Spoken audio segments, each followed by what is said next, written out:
Good morning, everyone, and welcome to Ajibari Talks, a non-partisan platform where we discuss leadership, governance, and the future of our communities. I am your host, Ajibari Oluwasegun, speaking to you from Abuja today. Today, we are speaking with Dr. Muideen Olaniyi Salako, the Global President of the Offa Descendants Union, a businessman and education administrator. Recently, there has been public discussion, including campaign posters and conversations online, about his possible interest in the 2027 Kwara State governorship election. This interview is not an endorsement of any candidate or political party. The main aim is to examine his records, his ideas, and how he would address the real issues affecting Kwarans, so listeners can form their own opinions. Dr. Aziz Salako, thank you for joining us and welcome to Ajibari Talks. Thank you very much. Good morning, everyone. Let us briefly talk about your background, sir. You started as a motor mechanic and truck driver in Offa before earning an MBA, running businesses and leading the Offa Descendants Union. Serving as pro-chancellor at Edusoko University and completing a PhD in forensic accounting in 2024. From these experiences, what makes you believe you are qualified to govern a complex state like Kwara State? Thank you very much. I actually started as a, a roadside motorcycle mechanic, a truck driver, and a raw food seller, and later motorcycle seller.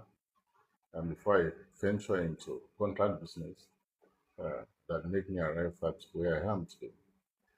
And with my journey in the stormy ocean of life, I've learned a lot, starting from where I'm coming from and where I am today, the way I acquire my education, the way I put myself out of the poverty circle to be able to eke a living and become somebody the family, the community is looking up to.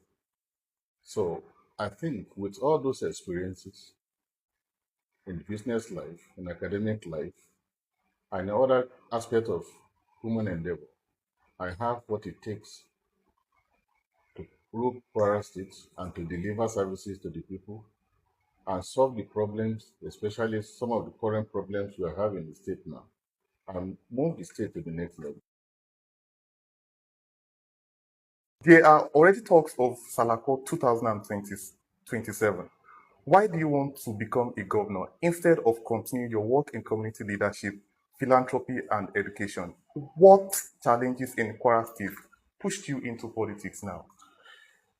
Yeah, like I said earlier, I've started these community activities for more than 40 years now, since when I was young in Bida, Niger State.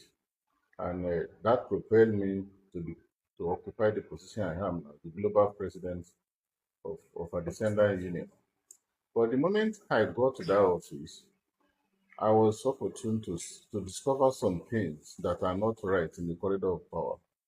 We've not been having good people to represent us in most of our areas we're expecting competent hands to be. So it's a vacuum in the political sphere. And most of us believe that the legislation or maybe the election of the people representation should be left into the hand of certain people we call politicians. And that is where we always get it wrong.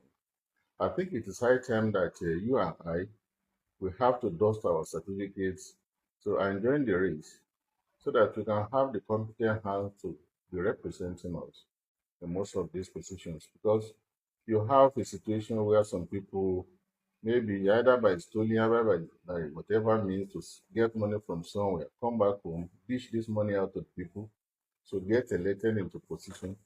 But the moment they get to that office, you will not even hear from them again.